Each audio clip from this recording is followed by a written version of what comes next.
All right, so the Domino's extension, you're still solving the same problems that you did in the Domino's activity. Okay, notice they're the same things that were in the Google slide. Okay, however, you are no longer dealing with number points. Your answers are going to look like what James and Jill's rule looked like. You're going to have X's in your answer. Okay, so kind of refresher on James versus Jill's rule. Remember, the negative means he reflected it over the y-axis. The +2 means he then translated it, okay? So the order, think of PEMDAS, think of, please excuse my dear Aunt Sally. You would multiply by the negative first, so you would reflect it first, and then add 2, which would translate it 2 units to the right, okay? Jill's was the opposite. She translated it and then reflected it. Okay, so notice how it's written. They put parentheses, or she has parentheses because in PEMDAS, parentheses is your P. You have to add the 2 first, meaning you have to translate it first. Then you will multiply by that negative, which will reflect it. Okay, so that's something you kind of got to think about as you work through here. So you are no longer using 1, -3 to answer this. Okay, so you're going to start out each one with the point x, y. Okay, and then you're going to apply the rule for the first part. So translated using this rule. So this one's kind of nice because it already writes the rule for you. So the first rule would say this. Okay, so that would translate my point, any point, right to. Okay, so the reason for this is you're going to have a rule that you could apply to any point, not just 1, -3. Okay. Then we're going to reflect it over the x-axis. So if you look back in your notes, the rule for that says keep my x the same, change the sign on y. Okay, so if you look back in your notes, remember the very last page in your notes has all of these rules written on them, kind of recapped in one place. Okay, so you have to change the y sign. Well, you're going to do it to this rule. Okay, so it's like a chain reaction.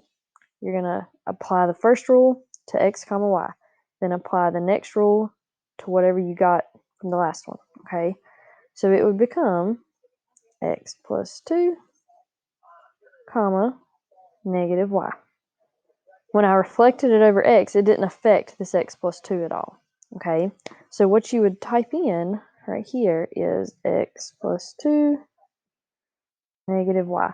And it wants lowercase letters. I think it will count it wrong if you put capital X and capital Y, so be careful there. All right, so to kind of show you what it would look like if it was different, okay, so that's your answer to number 1, all right? But if they reflected it over the y-axis, you would no longer use that rule. Your rule then would say opposite x, y, okay? Which means that y would stay positive, and you would have to put a negative here with your x, or that first number, that first part of your point or your rule, okay? I had to put parentheses because we want it to translate first, then reflect, okay? All right, so then the next one, we're going to do these first 2 together, and then you guys are going to try the rest, okay? So remember, we don't care about that point.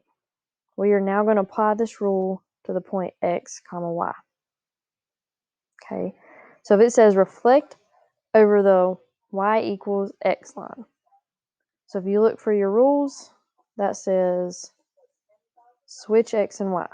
Okay, so if you find that in your notes, the rule is y, x. So we're going to do exactly that. We're going to take this point and we're going to reflect it over the y equals x line. Okay, so we've done the first one. I'm going to mark that one out. We've done it. Okay, we've applied this rule. Then we are going to translate it up 2 units. Okay, and this is where it gets a little bit funky. Okay, so if I had a point, let's say 2, 3. Okay, ignore this right now. If I was going to translate it up, it's going to change this value because it's y. Y is in the up direction, okay? Or you think it's the second number in your point. That's what tells you how far to go up or down, okay? So when you translate it 2 units up, you want to change whatever is in the second part of your point. Because remember, this first part takes you right and left. The second part takes you up and down. And you're thinking, well, there's X right there. Yes, but when you switch them, this becomes your new up and down movement.